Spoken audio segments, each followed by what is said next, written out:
So the Premier League this week has sent a document with the proposed changes on the APT rules to clubs. What have you made of the reports around that, and what's coming out about it really? Yeah, so it's not a huge surprise in terms of the changes that are proposed. So what we know is that there is going to be a vote on the 22nd of November to consider effectively changes that will take us back to the original associated party rules, the 2021 set of rules, and will effectively unwind those changes that have been made in this year, in 2024, and that the tribunal deemed to be unlawful. The interesting part of it is that we're not yet sure whether any additional questions were put to the tribunal in terms of whether the fix can be as proposed here by the Premier League, and what we've got here from the Premier League is pretty much what they said they were going to do in their original press release, which is we think we, the Premier League, think that all we need to do is make some pretty simple changes to the rules that delete certain words, that add back certain words that were deleted in February, and we all go on like nothing's happened. We add in also this whole point about shareholder loans, and that deals with the tribunal decision. Now, what we don't know is whether City are in agreement with this, because if you remember, on the eve of the public announcement that was made by the Premier League about the decision, City wrote to all the Premier League clubs and said, hang on a minute, we don't agree that that is a suitable fix for what's been decided by the tribunal. And as a minimum, we expect additional questions to be put back to the tribunal. So we don't know whether the tribunal has been asked any additional questions. We don't know whether the clubs and the Premier League have made submissions to the tribunal, either in writing or in person. And we don't know whether the tribunal's made any decision. But what we do know is that the Premier League, in any event, has gone to the clubs and given the requisite notice that they have to give. They have to give 21 days notice before they can have a vote. They've sent them 14 pages of changes, and we'll see whether they get through. It will be interesting to see what happens and whether this is just going to end up being a bit of a rerun of what happened in December of 2023, where City said, by the way, guys, we don't think this stuff is legal, and if you go ahead, we may well challenge it legally. And ultimately, City were right. But so it'll be interesting to see. We don't know. This could, I think, is likely to just be the first step in the process, as opposed to a complete solution to it. But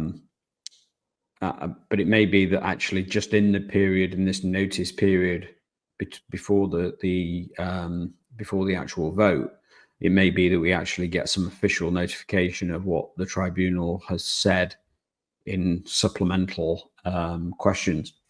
But let's see.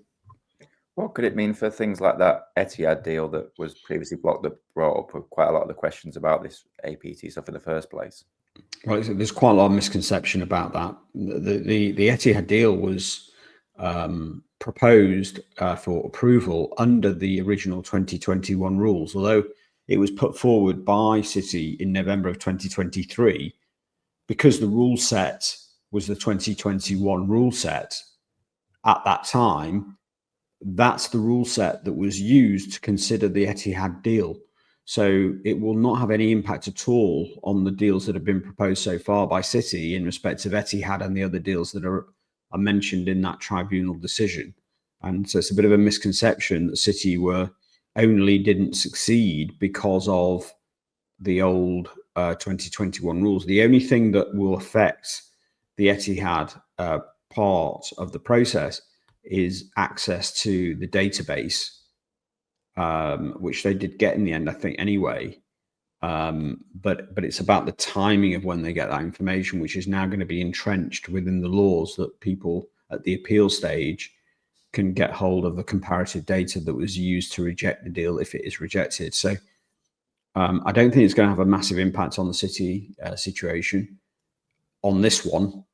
And frankly, I don't think it's going to have a massive impact generally. I mean, these are meaningful changes, don't get me wrong, but as I say, the majority of these rules have been in place for the majority of the deals. So associated party rules that came in 2021 have been used for, we know, 50 applications by clubs for approval, and almost all of them were granted. There was, I think, 11 that were either delayed longer or outright rejected. So most of the deals that have gone through under the old rules. And that's what we're going back to. So, there's been very limited number of deals that have been rejected historically anyway. And one or two of them, I think, will have had adjustment, relatively minor adjustment.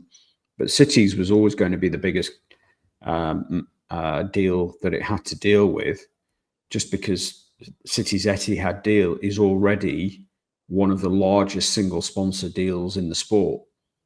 And that's partly because of the historic connection, but also partly because the inventory that Etihad had given over City's sort of portfolio of commercial assets is much broader than any other club. So that you've got not only the front of shirt, but you've got naming rights for the campus, you've got naming rights for the stadium, and then you've got a whole load of collateral around the club. And it says in the tribunal decision that the appendix that details all of the assets that were being acquired, commercial assets, sponsorship assets that were being acquired by Etihad, went to 90 pages in the contract. So it was always going to be the most complicated deal that this process had to look at, just because it's one of the biggest contracts around. And also City put forward, or Etihad offered, a 10-year deal. And so the way it works in these sorts of 10-year long-term contracts is that the amounts go up over time by a certain factor. So the annual growth rate that was put into the Etihad contract was said to be a certain percent that's redacted in the tribunal decision, but it's probably 5 to 8%. When you have 5% compounding over 10 years, it starts to have a very meaningful impact on what the number looks like when you compare the amount in year 10 to the amount in year 1. I mean, it can pretty much double it. So these are all the complex matters that were in there. But as I say, it was always going to be the biggest deal that they had to deal with, just because of everything that's specific about City and Etihad. Of course. So the Times also reported this week that clubs are reserved the right to seek compensation if Man City are found guilty of major breaches. What have you made of that situation? And if it was the case, how substantial could that compensation fee be for clubs? So it's a very complicated issue. So the first thing to say is, yes, in theory, if City lose and the substantive charges are proven, then you can expect many clubs to seek compensation of some sort. Now, what that compensation looks like is really quite difficult to assess. If you think about the number of teams that have been in the Premier League over the last 10 years or 15 years, so the period under which City are alleged to have breached, so from 2009, I think it is, all the way through to 2018. If you think about all the teams within the Premier League over that period, you may have 30, 35 teams. I don't know, I've never counted them, but it's going to be more than the 20. So all of those clubs may say, well, look, at least, very, very least, we lost one place, at least. And therefore, we're all owed at least 2 million quid. And then beyond that, every individual club has their own claim for what their particular circumstances meant over those 9 years, for losses, for impacts, for other consequences of City's, if proven, breach. And each of them, theoretically, would then need to put forward a claim to either the Independent Commission or via arbitration within the Premier League rules, because none of this can go to the court, because all the clubs agree to arbitrate between themselves in private arbitration. But the Independent Commission does have the power to award compensation to interested parties. So it may well do that in the future. But to get to that point, the independent commission or the arbitration panels will need to assess each individual case for loss, but also causation, i.e., did the things that City did those breaches that City are in this scenario proven to have have done, did that have the impact that is alleged? Did it cause the impact? And then laid on top of that, for extra complexity, as if that wasn't enough, are concepts such as loss of a chance. So within English law, you can have claims for, you can establish that you have a claim of loss based on the loss of a chance. So it may be that one club successfully argues that, but for City's breaches and accounting issues, they might have finished in the Champions League places. And maybe they can establish that they had a 20% chance of finishing in those places. Well, under English law, that may well give rise to a claim for compensation, adjusted for the risk, for the proportion of chance that there was. But it could well give rise to a payment of some sort of compensation, even based on the loss of a chance. So all of it's extremely complicated. There's many parties involved.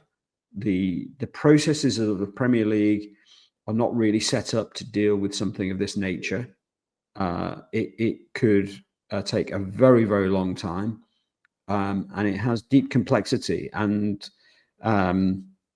we won't know really for quite some time. The only case that we know about where this was even touted is on the Everton case. And on the Everton case, the first original Everton case, there was actually a list of clubs that had lobbied effectively the independent commission for a process by which they could stake their claim for compensation.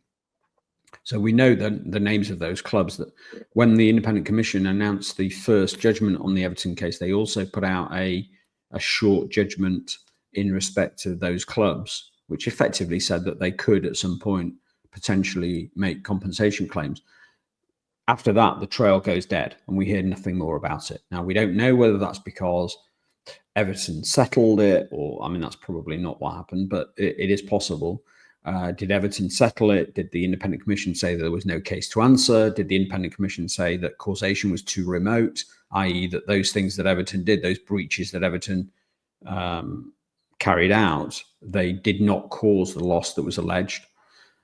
We just don't know. And it is one of the mysteries of the independent commission process on this sort of stuff. But we'll just have to see. It will be one of the biggest consequences, I think, of a finding against City. And I don't mean in respect of cooperation. Cooperation is kind of pretty much irrelevant in this context. I mean in terms of the substantive matters. If City are found to have breached, and those serious allegations are made out by the Premier League, this is one of the areas that's going to have very significant consequences for the game.